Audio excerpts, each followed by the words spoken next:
السلام علیکم ورحمۃ اللہ وبرکاتہ۔ نحمدہ ونصلی علی رسولہ الکریم، اما بعد۔ معزز سامعین کرام، آج میں آپ حضرات کے سامنے تقدیر کے مسئلے پر کچھ لب کشائی کرنے کی جسارت کر رہا ہوں۔ تقدیر کا مطلب نصیب، اچھی تقدیر ہو یا بری تقدیر، یہ سب کچھ اللہ کی طرف سے ہوتا ہے، اس پر ہم ایمان لاتے ہیں۔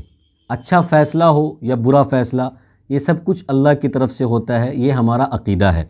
ہم ایمان مفصل میں پڑھتے ہیں اور اس پر ایمان لاتے ہیں، والقدر خیرہ وشرہ من اللہ تعالی،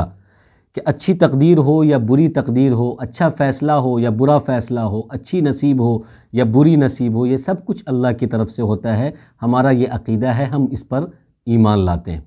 یہ ہے تقدیر کا مسئلہ۔ تقدیر کے مسئلے کے حوالے سے ایک بات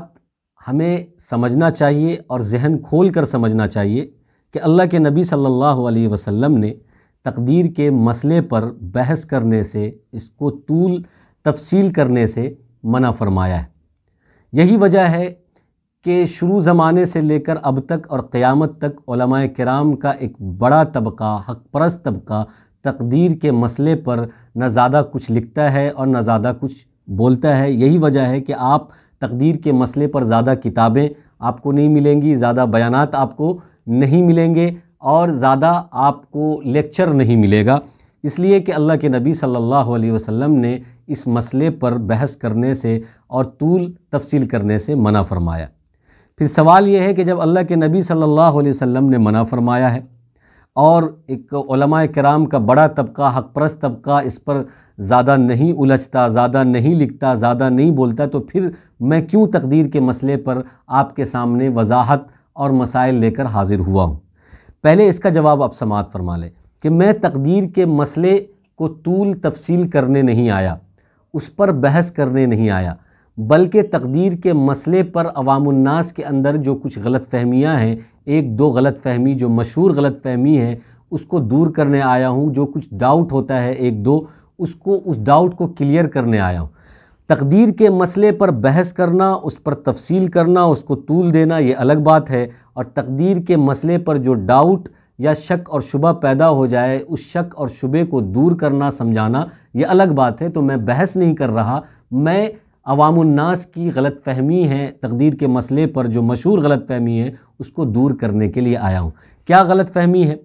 عوام الناس کا کہنا یہ ہے، وہ اعتراض کرتے ہیں، وہ سوال کرتے ہیں کہ اللہ تبارک و تعالیٰ کسی انسان اور بندے کے حق میں کوئی اچھا فیصلہ یا کوئی اچھی تقدیر یا کوئی اچھی نصیب لکھتے ہیں تو یہ بات ہمیں سمجھ میں آتی ہے کہ خیر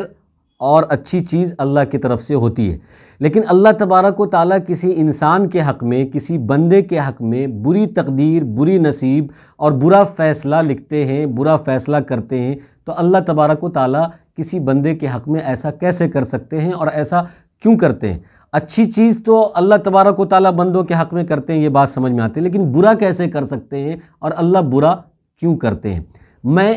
آپ کو اس کا جواب دوں گا۔ جواب دینے سے پہلے میں آپ سے گزارش کرتا ہوں کہ اگر آپ میرے چینل پر نئے ہیں، میری ویڈیوز اگر آپ کو پسند آتی ہو تو پلیز آپ میرے چینل کو سبسکرائب کریں، تاکہ اور بھی اس طرح کی ویڈیو آپ ہماری یہاں پر دیکھ سکتے ہیں، اسلامی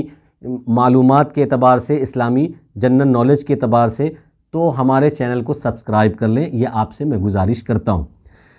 جواب سماعت فرما لیں کہ اللہ تبارک و تعالیٰ کا فیصلہ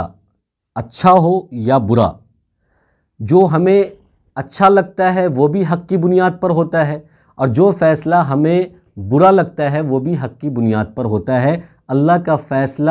برا ہونے کا مطلب یہ نہیں ہے کہ اللہ نے فیصلہ برا کیا ہے، برا ہونے کا مطلب یہ ہے کہ انسانوں کو وہ فیصلہ ٹھیک نہیں لگتا۔ مثلا اللہ تبارک و تعالیٰ نے کسی انسان کی یہ تقدیر لکھی کہ وہ راتوں رات امیر ہو جائے گا، کروڑ پتی ہو جائے گا، راتوں رات وہ بادشاہ بن جائے گا اور اس کو عزت، دولت، شہرت، سلطنت مل جائے گی، تو یہ فیصلہ انسان کے اعتبار سے خیر کا ہے، اور انسان سوچے گا کہ اللہ نے بہت اچھی تقدیر لکھی ہے اور اللہ نے بہت اچھا فیصلہ کیا ہے، بہت اچھا نصیبہ لکھا ہے اور بہت اچھی تقدیر لکھی ہے اور بہت اچھا نصیب لکھا ہے۔ یہ انسان سوچے گا تو یہ بھی حق کی بنیاد پر اللہ کا فیصلہ ہوگا۔ لیکن اللہ نے ایک تقدیر کسی انسان اور کسی بندے کے بارے میں یہ لکھی کہ وہ راتوں رات لٹ جائے گا، پٹ جائے گا، اس کا مال چوری ہو جائے گا اور اس کے مال پر ڈاکہ پڑ جائے گا، تو یہ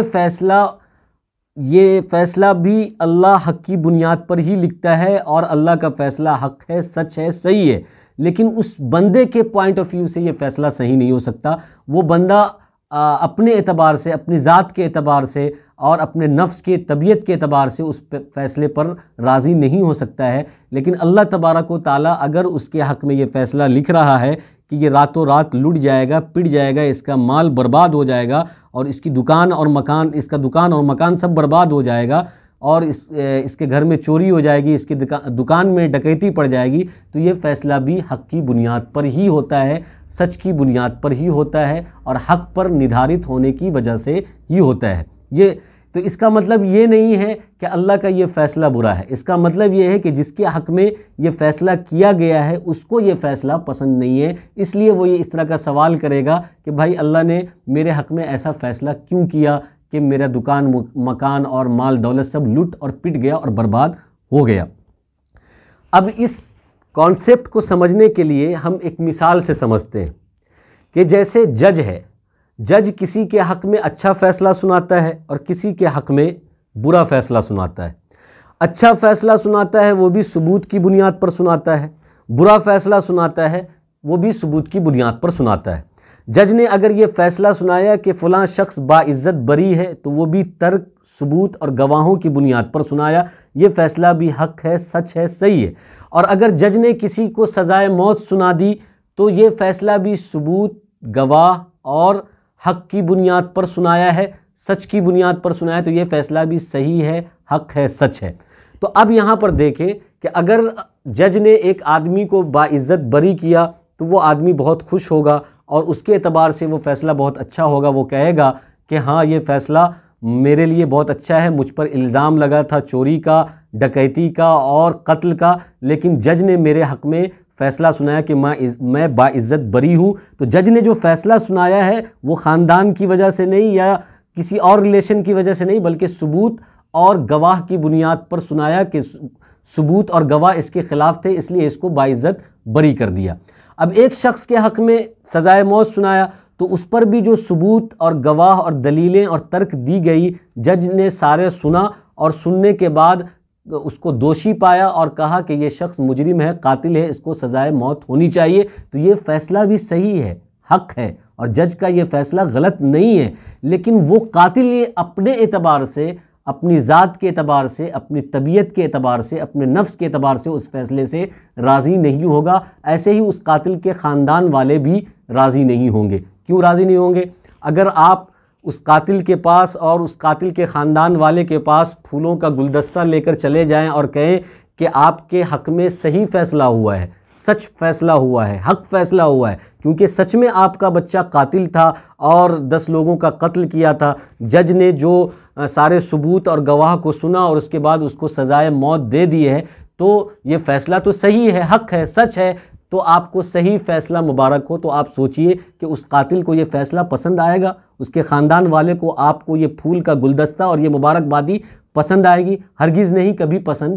نہیں آ سکتی ہے۔ تو اس کا مطلب یہ ہوا کہ جج کا فیصلہ صحیح ہے، اس قاتل کے اعتبار سے صحیح نہیں ہے اور خاندان کے اعتبار سے صحیح نہیں ہے، اس کے خاندان کے اعتبار سے وہ اس فیصلے پر راضی نہیں ہے اور وہ اس فیصلے کو پسند نہیں کرتے ہیں۔ تو ٹھیک اللہ تبارک و تعالیٰ بھی جب بندوں کے حق میں ایسا فیصلہ کرتا ہے، جب بندوں کو صحیح اور پسند ہوتا ہے، تو وہ کہتا ہے کہ یہ میرے حق میں ہے اور اللہ ایسا فیصلہ میرے حق میں کرتا ہے اور ایسا ہی کرنا چاہیے۔ لیکن جب اللہ تبارک و تعالیٰ کچھ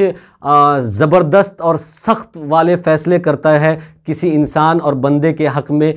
جو اس کو پسند نہیں ہوتا ہے، تو وہ کہتا ہے اللہ ایسا کیسے کر سکتا ہے اور اللہ ایسا فیصلہ، برا فیصلہ بندوں کے حق میں کیوں کرتا ہے؟ تو بھائی اللہ کا فیصلہ اچھا ہو وہ بھی حق کی بنیاد پر ہوتا ہے، اللہ کا فیصلہ سخت ہو وہ بھی حق کی بنیاد پر ہوتا ہے۔ ہم کون ہوتے ہیں اس پر سوال اٹھانے والے؟ اور ہم کون ہوتے ہیں یہ کہنے والے کہ اللہ کا فیصلہ صحیح نہیں ہے اور تقدیر صحیح نہیں ہے، نصیب صحیح نہیں ہے۔ فیصلہ صحیح نہیں ہے، تقدیر صحیح نہیں ہے، نصیب صحیح نہیں ہے کا مطلب یہ ہے کہ اس آدمی کے اعتبار سے صحیح نہیں ہے۔ اللہ تبارک و تعالیٰ کے پوائنٹ آف ویو سے دونوں فیصلہ صحیح ہے، خیر والا فیصلہ بھی صحیح ہے اور شر والا فیصلہ بھی صحیح ہے۔ جیسے جج کا باعزت بری ہونے والا فیصلہ بھی صحیح ہے اور قاتل کو سزائے موت دینے والا فیصلہ بھی صحیح ہے۔ تو اللہ تبارک و تعالیٰ کا یہ فیصلہ کہ کسی کو راتوں رات امیر بنا دیا جائے، یہ بھی حق کی بنیاد پر ہے، اور اللہ تبارک و تعالیٰ کی یہ تقدیر، یہ نصیب اور یہ فیصلہ کہ کوئی راتوں رات لٹ جائے، پٹ جائے، برباد ہو جائے،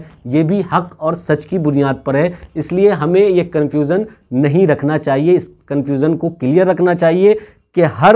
تقدیر اچھی ہو یا بری اللہ کے طرف سے ہے، اور اللہ تبارک و تعالیٰ اچھا فیصلہ کریں یا سخت برا اور شر والا فیصلہ کریں، دونوں فیصلہ حق کی بنیاد پر ہوتا ہے۔ اللہ تبارک و تعالیٰ ہم سب کو عمل کی توفیق عطا فرمائے، آمین۔ وآخر دعوانا ان الحمد للہ رب العالمین۔